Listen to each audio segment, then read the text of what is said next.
புதிய தமிழகம் கட்சியின் தலைவர் டாக்டர் கிருஷ்ணசாமி வீடு முற்றுகை. விவசாயிகள் அறிவிப்பு.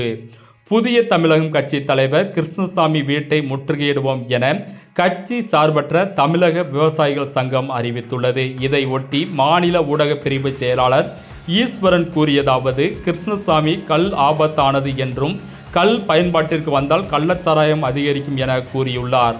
தவறான தகவல் அளித்த கிருஷ்ணசாமியை வன்மையாக கண்டிக்கிறோம் எனவும், இவரது கருத்து கல் தடையை நீக்க போராடி வரும் விவசாயிகள் மத்தியில் பெரும் அதிர்ச்சியை ஏற்படுத்தியுள்ளது எனவும், கல்லுக்கு தடை விதித்து 34 ஆண்டுகள் ஆகிறது. ஆனால் கள்ளச்சாராயம் பெருகி வருகிறது என்றால் அது ஆட்சியாளர்களின் தவறாகும். கல் பயன்பாட்டில் இல்லாத சூழ்நிலையில்தான் சமீபத்தில் 39 பேர் கள்ளச்சாராயம் குடித்து உயிரிழந்தனர் எனவும், கல் குடித்து ஒருவர் உயிரிழந்தார் என்ற வரலாறு கிடையாது என தெரிவித்துள்ளார். மேலும் தென்னை மற்றும் பனை மரங்களை காப்பாற்ற வேண்டிய சூழலில் விவசாயிகள் உள்ளனர்.